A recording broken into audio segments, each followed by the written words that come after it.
શ્રી વલ્લભાધીશ કી આજનો દિવસ મારે કેવો મંગલકારી રે। આજ સખી મારે ઘેર પધાર્યા ગોકુળના ગિરધારી રે।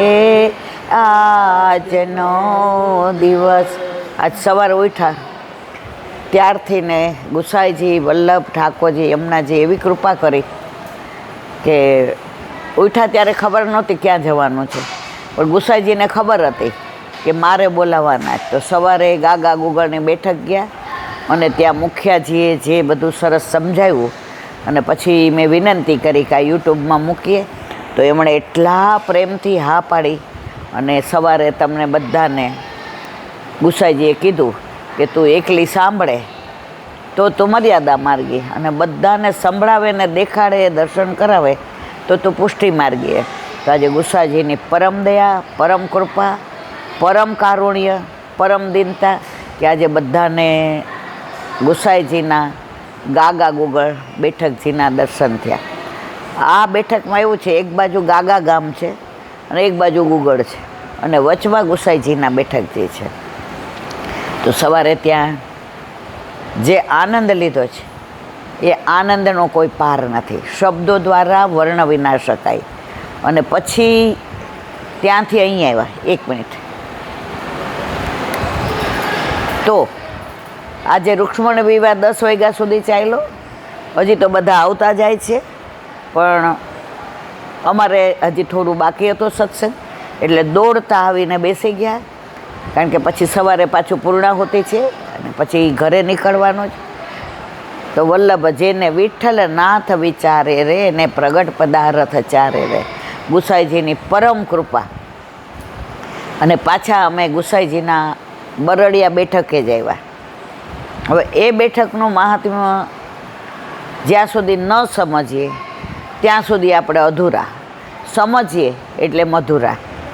તો એ ગુસાઈજીના 28માં બેઠક જે છે, ગુસાઈજી ગુજરાત પધારતા હતા અને એમાં ખાસ કરીને દ્વારકા તો પધારતા હતા। તો જે ગુસાઈજીના સ્વરૂપના દર્શન કરે એમના સ્વરૂપમાં એવા મોહિત થઈ જાય કે ગુસાઈજીના શરણે એમને આવી જાય।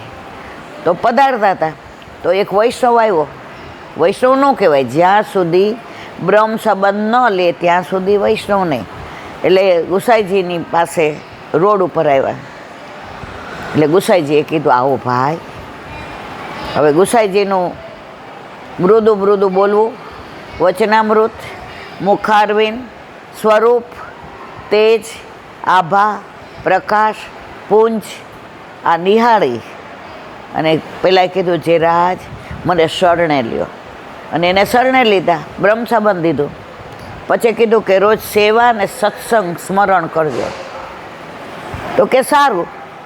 હવે ગુસાઈજી તો દ્વારકા પધાર્યા, હવે આણે વિચાર કર્યો કે મારા માથે ઠાકોરજી પધાર્યા, ગુસાઈજીએ હું કરોડો વર્ષોથી વિખૂટો પડેલો હતો, તો મને બ્રહ્મ સંબંધ દઈ અને ગોવર્ધનનાથજીના હાથમાં મારો હાથ સોંપ્યો અને મને આજ્ઞા કરી છે કે રોજ સેવા સ્મરણ સત્સંગ કરજો।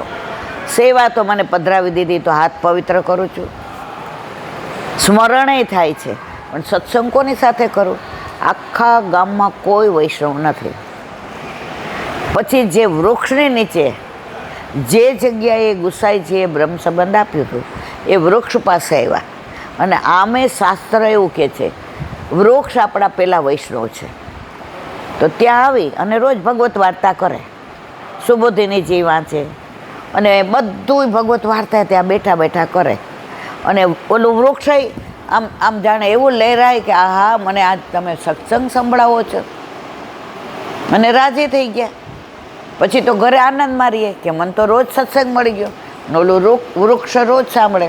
હવે ગુસાઈજી વળતી વખતે પધાર્યા, આને સમાચાર મળ્યા, બધા મળી કે ગુસાઈજી પાછા પધારી રહ્યા છે, એટલે દોડતા આવ્યા, જે રાજ ઘરે મુકામ કરો।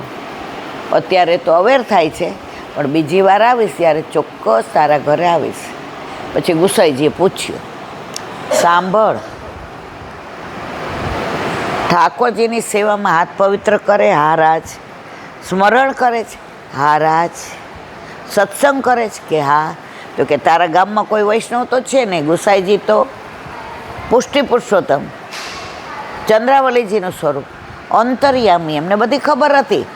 છતાંય આના મુખથી બોલાવવા માટે ગુસાઈજીએ પૂછ્યું, તારા ગામમાં કોઈ વૈષ્ણવ તો છે નહીં, તો તું સત્સંગ કોની સાથે કરસ?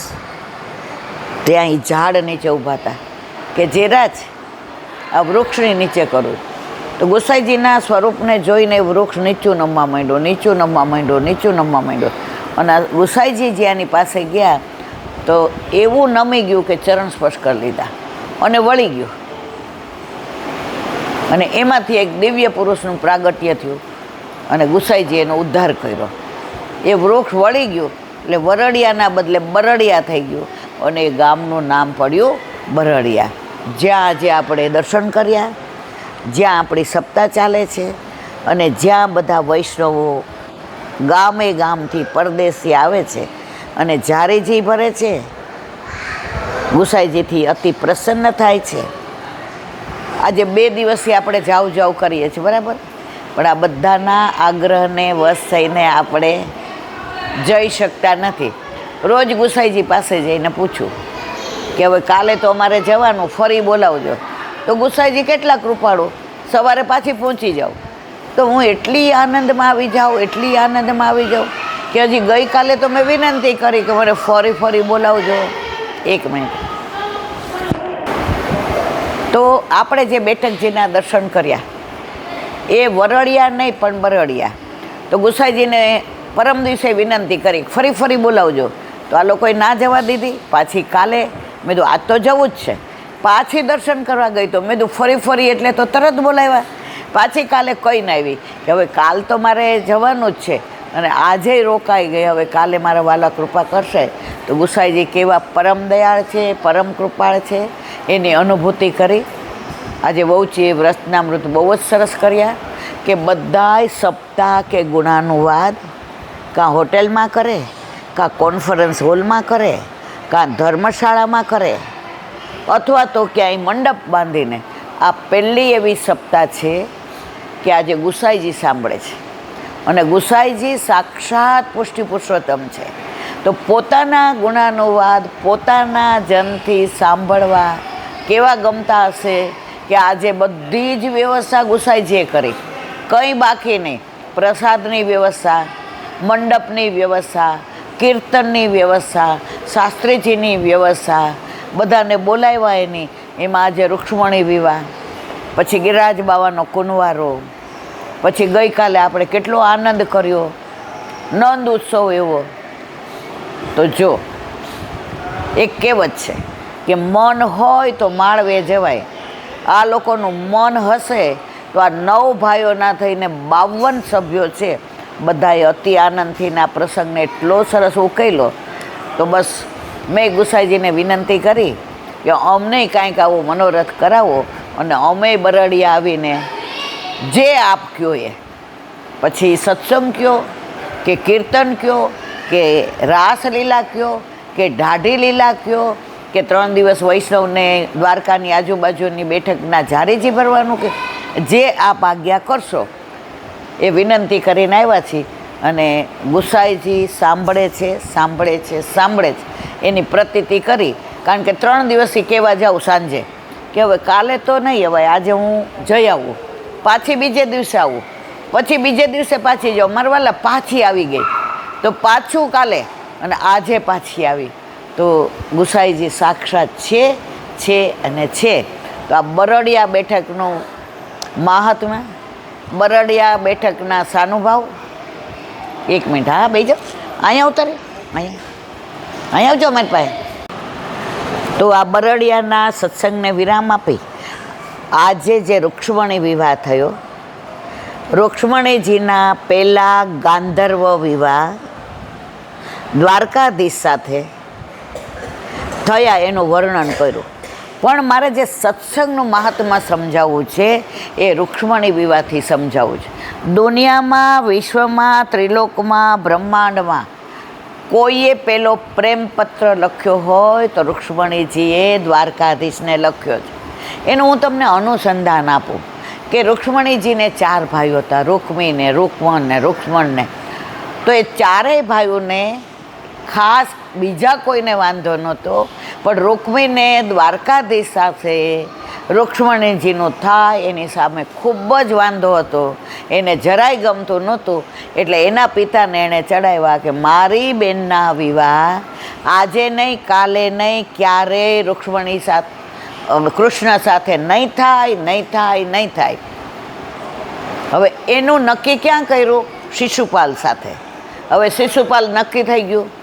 બધા રાજાઓએ આવી ગયા, બધી સેનાએ આવી ગઈ, બધા રજવાડાએ આવી ગયા, સગાવાલાએ આવી ગયા. પહેલાંના જમાનામાં તો આપણે લૌકિકમાંય 10-15 દિવસ જાન રોકતા હતા.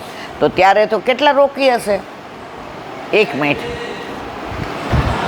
તો રૂક્ષ્મણીજીની પાસે નારદજી આવી અને દ્વારકાધીશના એટલા બધા વખાણ કરે. આહા, દ્વારકાધીશનું સ્વરૂપ જુઓ, એ રાજા ન હોવા છતાં બધે એનું ચાલે, એ તો સોનાની લંકામાં રહે અને છતાં એ તો બધા લોકોની સાથે એટલી સરસ રીતે વર્તન કરે, સંધ્યાવદન કરે, બ્રાહ્મણોને ધ્યાન આપે, મા બાપનું ધ્યાન રાખે, કોઈને તકલીફ હોય તો દોડતા જાય. કુરુક્ષેત્રના યુદ્ધમાં સૌથી વધુ જો મદદ કરી હોય તો દ્વારકાધીશે રોજ વખાણ, રોજ વખાણ, રોજ નવી લીલા, રોજ ધામની વાતો. ને રૂક્ષ્મણીજી તો આમ કરીને સાંભળે જ રાખે, સાંભળે જ રાખે. પછી નારદજીએ કહ્યું કે હવે હું જાઉં? તો કે હવે મારે એક કામ કરશો? કે શું? કે અત્યાર સુધી મેં દ્વારકાધીશના ગુણાનુવાદ સાંભળ્યા, હું મનથી એમને વરી ચૂકી છું. હવે હું મારા દ્વારકાધીશ સિવાય કોઈની સાથે ક્યારેય પાણી ગ્રહણ કરાવીશ નહીં. તો નારદજી કે હવે તો જાન આવી ગઈ છે, શિશુપાલ તૈયાર થઈને આવ્યો છે, સગાવાલા આવી ગયા છે, આટલી બધી સામે આવતો એટલે દે ગયા છે. હવે તો તમારા બાપાની આબરૂ જાય. રૂક્ષ્મણીજી કે મને કાંઈ નથી ખબર, મારો પતિ દ્વારકાધીશ છે, તો કે હવે રસ્તો શું કરવો? ત્યારે રૂક્ષ્મણીજીએ દુનિયામાં, વિશ્વમાં, ત્રિલોકમાં, બ્રહ્માંડમાં પહેલો પ્રેમ પત્ર કોઈએ લખ્યો હોય તો રૂક્ષ્મણીજીએ દ્વારકાધીશને લખ્યો. હવે લખવા બેઠા તો સંબોધન પ્રિયતમ ના, પ્રિય ના, મારા નાથ ના, કેટલા બધા સંબોધન વિચાર્યા. પછી છેલ્લે સંબોધનમાં લખ્યું ભુવન સુંદર. આખી દુનિયામાં, 14 લોકમાં, બ્રહ્માંડમાં, વિશ્વમાં, આલોકમાં, પરલોકમાં આપના જેવું કોઈ સુંદર નથી. અને પછી પત્ર લખ્યો.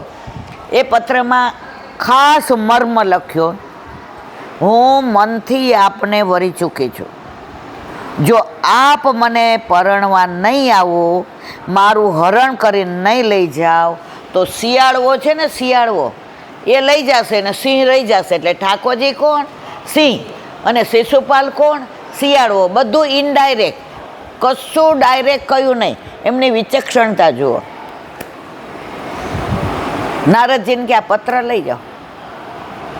અને પછી છેલ્લે કે ઊભા રહો, હજી નોંધ લખવાની રહી ગઈ. નારદજી કે હજી શું છે? એ કે લખ્યું છેલ્લે કે તમે મારું હરણ કેવી રીતે કરશો? તો કે મારા પિતાની લાડલી એકની એક, હંમેશા બાપને દીકરી વાલી હોય અને માને દીકરો વાલો હોય. તમે જોજો, દીકરીને દીકરો બે હોય ને ઝઘડે ને તો મા છે ને એ દીકરીને ખીજાશે અને બાપ છે ને એ દીકરાને ખીજાશે. ઉમાશંકર જોશી એકવાર કહ્યું હતું કે મા તો ક્યારે મા બને? 9 મહિના ને 9 મહિના સાચવીને રાખે અને પ્રસવ થાય ત્યારે મા બને. પણ બાપ ક્યારે મા બને? એટલું સરસ કહ્યું હતું કે બાપ ક્યારે મા બને ખબર છે?